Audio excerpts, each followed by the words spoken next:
नमस्कार दोस्तों, मैं आचार्य ध्यान आमीन और यहाँ जो है ईश्वरीय उपनिषद पर उनके 16वें सूत्र पे, उस ग्रंथ के 16वें सूत्र के ऊपर हम बात कर रहे हैं। यहाँ जो है ये सूत्र इस तरीके से दिया गया है। इसका अर्थ ये है कि हे परमात्मा, हे ईश्वर, सोने से ढका हुआ है सत्य का मुख, सत्य के ऊपर सोने की परत चढ़ी हुई है। हे मेरे परमात्मा पालनहार, तू उसे हटा। यदि तू उसे हटाएगा तभी मैं सत्य को देख पाऊंगा। और मैं सत्य को प्रेम करने वाला उस अपने प्रेयसी से या अपने प्रेमिका से या अपने प्रेमी से एक होना चाहता हूं। तो तू उस सोने से चमकते हुए पर्दे को हटा दे, उस आवरण को हटा दे। सूत्र कहता है कि हे ईश्वर, अब हे ईश्वर किस लिए, हे परमात्मा किस लिए? इस सूत्र में बहुत कुछ रहस्य छुपा हुआ है। सबने अपने अपने अनुभव के ऊपर ही व्याख्या करी, अपने अपने अनुभव से व्याख्या करी है। मैं यहाँ अपने अनुभूति से व्याख्या कर रहा हूं। जब शिष्य कहता है कि हे ईश्वर, दो तरीकों से वो कहता है हे ईश्वर, हे परमात्मा। उसके मुख से जब निकलता है हे परमात्मा, हे ईश्वर, तू मेरी रक्षा कर, तू मेरा मार्गदर्शन कर, ये कब निकलता है? पहला तो जब यात्रा शुरू होती है साधक की जब यात्रा शुरू होती है तब वो ये कहता है कि हे परमात्मा, तू मेरा मार्गदर्शन कर, तू मुझे मार्ग दिखा। दूसरी स्थिति क्या होती है? दूसरी स्थिति साधक की ये होती है जब साधक यहाँ सभी धर्म गुरुओं के आगे धक्के खा खा के थक जाता है। और जब सभी धर्म गुरुओं के आगे धक्के खा के थक जाता है और अंततः तंग आ जाता है और उसे ये पता लगता है कि सभी झूठे हैं, सभी धोखेबाज हैं, सभी पैसे के मोह में पड़े हैं, सभी मान सम्मान के मोह में पड़े हैं और सभी गुरु अंततः अमीरों के लिए हैं, गरीबों के लिए कोई गुरु नहीं है। तब साधक सीधा परमात्मा को पुकारता है। अब क्या होता है? हे परमात्मा पालनहार, सत्य का चेहरा सोने से ढका हुआ है। सोना मतलब एक ऐसी धातु जिसे कभी जंग नहीं लगता, जिसे कभी मिटाया नहीं जा सकता, जिसकी चमक इतनी ज्यादा है कि उसकी चमक के आगे सब कुछ फीका पड़ जाता है। फिर साधक जब परमात्मा को पुकारता है, अस्तित्व को पुकारता है, तब क्या घटना घटती है, इसे समझना। ये ऐसे ही है। इसे कैसे तुम आसानी से समझ पाओगे, उससे पहले इस बात को समझो। एक नदी है, अब वो नदी रुक गई और उसका पानी सड़ने लगा, उसमें कीड़े पड़ गए, बदबू आने लगी, मगर वही पानी पीने योग्य भी है। उसे पानी को पिया जा सकता है। तुम कहोगे कैसे पिया जा सकता है? अब इस पानी पे सूरज की धूप पड़ेगी और सूरज की धूप पड़ने के कारण मिट्टी नीचे ही बैठ जाएगी और जितना जल है, जितना पानी है, वो भाप बन के आकाश में उड़ जाएगा। जब भाप बन के आकाश में उड़ेगा, फिर बादलों से वो पहाड़ों पर बारिश करेगा, हरे भरे पेड़ों पर बारिश करेगा। वही पानी जिसमें कीचड़ पड़ा हुआ था, अब वो शुद्ध हो जाएगा, अब वो जीवन देगा। वही पानी को फिर हम पिएंगे। इसी तरीके से जब एक साधक को संसार में सब जगह अंधकार दिखाई देता है तो वो परमात्मा को पुकारता है, वो ईश्वर को पुकारता है और वही पुकार उसके पूरे ब्रह्मांड में गूंजती है। और जब ब्रह्मांड में वो पुकार गूंजती है तो वो परम ऊर्जा सीधी तुम्हारा मदद करना चाहे भी तो कैसे करेगी, तुम उसकी मदद को समझ नहीं पाते। मैं यहां ये नहीं कह रहा कि वो मदद नहीं करती, पूरा का पूरा ब्रह्मांड तुम्हारी मदद कर रहा है। इस वक्त भी जब तुम मेरी वीडियो को देख रहे हो, पूरा ब्रह्मांड तुम्हारे लिए पूरी तरह से तैयार है। तुम परम मुक्ति की तरफ कदम उठाते हो तो परमात्मा तुम्हारी मदद करता है, ऐसा नहीं है। तुम परम मुक्ति की तरफ सिर्फ सोचते भर हो और वो तुम्हारे को चारों तरफ से घेर लेता है। तुम्हारे सोचने मात्र से वो तुम्हें चारों तरफ से घेर लेता है, और तुम्हारा सोच जब कर्म में उतरता है, कर्मों में उतरने के बाद वो तुम्हें चारों तरफ से मदद करता है। मगर समस्या कहां है, तुम उसकी मदद को समझ नहीं पाते, तुम उसकी मदद को समझ ही नहीं पाते। मैंने अपने पूरे जीवन में ऐसा कोई व्यक्ति नहीं देखा जिसकी परमात्मा मदद नहीं कर रहा।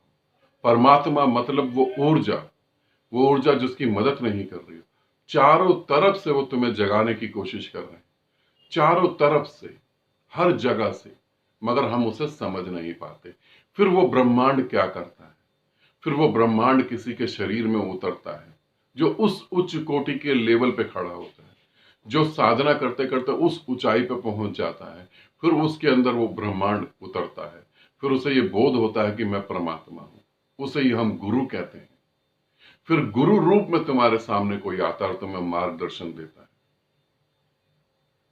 और उस और जब गुरु रूप में तुम्हारे सामने कोई आता है, तो यहां भी मैं तुम्हें बताऊं, जैसे ही तुम्हें तुम्हारा गुरु मिलेगा, जिसको तुमने पुकारा था वो आ जाएगा। उसकी कृपा से तुरंत तुम्हारे अंदर एक संतुष्टि आ जाएगी, तुरंत तुम्हें कुछ नए द्वार खुलते दिखाई देंगे, तुम्हारी सोच बदलने लगेगी, तुम्हें कुछ नया दिखाई देने लगेगा, तुम कुछ अलग से सोचने लगो। अब ना चाहते हुए भी तुम उस व्यक्ति के बारे में सोचोगे, तुम उस व्यक्ति को सुनोगे, समझोगे और उसके ऊपर विचार करोगे। जब साधक कहता है, हे परमात्मा, अपने सोने जैसे ये परत को जो तूने लगाया, इसे हटा ताकि मैं सत्य को जान सकूं। अब वो ये कहता है कि संसार की जो वासनाएं इतनी प्यारी, इतनी सुंदर दिखाई देती हैं, इनसे तू मुझे मुक्त कर, मेरे छोड़ने से भी नहीं छूट रही है। अब मैं क्या करूं? ये सब जो चमक धमक है, इसको तू हटा ताकि मैं सत्य को जान सकूं। अब वो अज्ञात ऊर्जा तुम्हारे सामने खड़ी होकर वासनाओं को हटाना भी चाहे तो कैसे हटाएगी? नहीं हटा पाएगी, क्योंकि तुम हटाना ही नहीं चाहते। यूं समझो, तुमने आंख बंद कर ली, भरी दोपहर में सूरज तुम्हारी आंख नहीं खोल सकता, चाहे वो कितना ही पावरफुल हो, मगर वो तुम्हारी आंखें नहीं खोल सकता। आंखें तो तुम्हें खोलनी पड़ेंगी। फिर कोई गुरु तुम्हारे पास आता है और वो तुम्हारा हाथ पकड़ के हिलाता है कि आंख खोल, कहां तू गलत फहमी में बैठा है। फिर गुरु तुम्हारे अहंकार को तोड़ता है। फिर वो जो सोने जैसी चमकती हुई वासनाएं, जिसमें 84 लाख योनियां तुम भुगत कर आए हो, जी कर आए हो, फिर वो तुम्हें जगाता है, फिर वो तुम्हें बताता है कि देख ऐसे नहीं ऐसे। और वो शब्दों में तुम्हें बताता है, ऐसा नहीं। शब्दों में यदि वो तुम्हें बताता तो शब्द तो ग्रंथ में लिखे, किताबों में लिखे, तुम वहां से पढ़ सकते हो। और अब तो तुम्हारे पास यूट्यूब चैनल है, पूरा का पूरा यूट्यूब है, तुम कहीं से भी शब्द सुन सकते हो। नहीं, उसके शब्दों में कुछ ऊर्जा होती है। शब्द ऊपर से तो वही होते हैं जो तुम बोलते हो, मगर उसके शब्दों के भीतर कुछ रहस्य छुपा होता है, जो तुम्हारे हृदय में जाते ही एकदम ब्लास्ट करता है, एकदम फट जाता है और तुम किसी ऊर्जा से नहाने लगते हो। फिर वो शिष्य कहता है कि हे पालनहार, तू ये सोने जैसी चमक वाली धातु को हटा, इन सबको हटा ताकि मैं सत्य के साथ एक हो सकूं। सोने के पीछे छुपा है सत्य का मुख। फिर अगले सूत्र में वो कहता है कि हे सूर्य देव, हे पालनहार, हे सूर्य देव, तुम अपनी सारी किरणों को समेट लो, तुम अपनी सारी किरणों को समेटो, तुम अपने प्रकाश को समेट लो ताकि मैं उस सत्य के दर्शन कर सकूं। तुम्हारे बिना मैं उसका दर्शन नहीं कर सकता। मैं तुम्हें प्रणाम करता हूं। जब साधक सब जगह से हार जाता है तो फिर जो है पूरे ब्रह्मांड को पुकारता है। और यहां ये भी सुनना, हारता वो इसलिए नहीं है कि इस पृथ्वी पर उसे कुछ मिलता नहीं, हारता इसलिए है कि उसके अहंकार के मुताबिक उसे कुछ नहीं मिलता। और जब उसके अहंकार के मुताबिक नहीं मिलता, जैसे हम लोग सोचते हैं गुरु हमारे हिसाब से होना चाहिए, हमें गुरु ऐसा दिखना चाहिए, इसीलिए तो गुरु की इतनी डुप्लीकेट कॉपी बन जाती है, इतनी डुप्लीकेट कॉपी बन जाती है। कृष्ण एक हुए जिन्होंने बचपन में मोर के पंख को देखा और उन्हें अच्छा लगा, उन्होंने सर पे मोर पंख लगा लिए। आज बहुत सारे कृष्ण हैं, डुप्लीकेट कॉपी। और डुप्लीकेट कॉपी की कोई वैल्यू नहीं होती, काम चलाओ वैल्यू होती है, बस कुछ ही समय के लिए। जो गुरु की डुप्लीकेट कॉपी होगी उसके कभी भरोसा नहीं करना। वो एक राजनीतिक होगा, वो एक षड्यंत्रकारी होगा, उसके ऊपर कभी भरोसा नहीं करना। डुप्लीकेट कॉपी तुम्हें नरक में ले जाएगी। क्योंकि यदि परमात्मा ने एक गुरु बनाया, यूं समझो परमात्मा ने मुझे बनाया, मैं इस वेशभूषा में आपसे बात कर रहा हूं, आपको बोल रहा हूं। अब मेरे देह छोड़ने के बाद फिर परमात्मा को लगता कि ऐसे ही देह निर्मित करनी है, तो परमात्मा वैसे ही देह निर्मित करेगा, वैसी आवाज देगा, वैसी आंख देगा। और परमात्मा को लगता कि नहीं, अब इसकी जरूरत नहीं, अब तो कुछ नया होना चाहिए, वो प्रतिपल नया है, तो वो मेरी डुप्लीकेट कॉपी कभी नहीं बनाएगा। और इस संसार में जितनी भी डुप्लीकेट कॉपी हैं, वो बुद्धत्व को क्या, वो अपने जीवन को ढंग से नहीं जी पा रहे। वो ड्रामाबाज हैं, वो डरामेबाज हैं। जो तुम डिमांड कर रहे हो, तुम्हारी डिमांड को पूरी करने के लिए वो नाच रहे हैं। उन पर भरोसा नहीं करना, नहीं तो नर्क भुगतोगे और कुछ भी नहीं होगा। सत्य की कोई गद्दी नहीं होती, सत्य की कोई सीट नहीं होती, सत्य कोई राजमार्ग नहीं है जिसपे मैं चला उस पर मेरी औलाद चलेगी, मेरी बेटी चलेगी, मेरे बेटे चलेंगे, मेरी पत्नी चलेगी। नहीं, सत्य तो पानी पे चलने जैसा है। मैं चला, मैंने एक कदम आगे बढ़ाया, पीछे का कदम मेरा कहां गया उसका कोई निशान नहीं है। इन बातों को समझना। जब साधक ऐसे लोगों के साथ फंस जाता है तो वह परमात्मा को पुकारता है कि हे परमात्मा, मुझे इन चीजों से मुक्त कर। अब साधक बोलता है कि हे सूर्यदेव, अपनी सारी किरणों को समेट लो। हे मेरे पालनहार, हे पृथ्वी को जीवन देने वाले, अब तू अपनी किरणों को, अपने प्रकाश को समेट। मैं उस प्रकाश के साथ एक होना चाहता हूं जो तेरे इस प्रकाश के कारण छिपा हुआ है। ये बहुत गहरी बात है। जब साधक ध्यान करते हैं तो उन्हें प्रकाश का अनुभव होता है, उन्हें प्रकाश दिखाई देता है। हमारा ब्रेन जो है, जैसे जैसे हमारा ब्रेन शांत होता है, 5 किस्म की हमारे ब्रेन से तरंगे निकलती हैं। सबसे लास्ट तरंग जो निकलती है वो गामा तरंग निकलती है।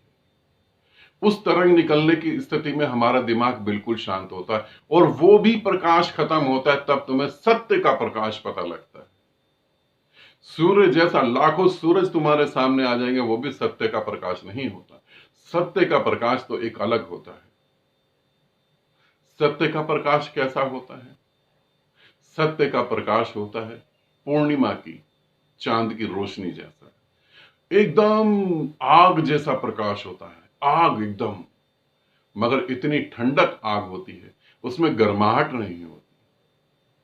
एक ऐसा प्रकाश जो प्रकाश होते हुए भी ठंडकता देता है। एक ऐसा प्रकाश जो चारों तरफ व्याप्त और बह रहा है, रुका हुआ है बिल्कुल, मगर बिल्कुल रुका भी नहीं है, बहता भी जा रहा है। साधक कहता है कैसे मैं उस सत्य को, उस प्रकाश को पा पाऊं। तो हे सूर्यदेव, तुम अपनी किरणों को समेटो, अपने प्रकाश को समेटो, अपने प्रकाश को एक कर लो, अपने में समा लो। तुम्हारे प्रकाश के आगे मैं उस सत्य के प्रकाश को नहीं देख पा रहा हूं। क्योंकि जब तुम्हारे को देखो, जो जिन लोगों ने मेरे साथ साधना करी या जिन लोगों ने अलग किसी गुरु के साथ साधना करी, जब तुम्हें भीतर प्रकाश का अनुभव होता है, तब उस प्रकाश के अनुभव के बाद भी तुम्हारी वासनाएं नहीं गिरती। उस प्रकाश के बाद भी तुम्हारे अंदर वासनाएं विद्यमान रहती हैं। फिर वो प्रकाश कैसा कि तुम्हें, तो इस प्रकाश को दूर हटाएं ताकि मैं जो है उस सत्य के प्रकाश को जान पाऊं। और साधना में ऐसा बहुत बार होता है, तो इसे समझें। जब वो परमात्मा के प्रकाश को आप जानेंगे, तब जो है सभी वासनाओं से मुक्त हो जाएंगे। यहां पर साधक ये कहता है, और फिर साधक कहता है कि हे पालनहार, तेरे को प्रणाम, मेरा प्रणाम स्वीकार कर और मेरा मार्गदर्शन कर। मगर मार्गदर्शन ऊर्जा सीधा सीधा करती है तो हमें समझ नहीं आता। इसी के लिए गुरु की जरूरत पड़ती है। आनंदित रहें, सदा खुश रहें। बहुत बहुत प्रेम आपको।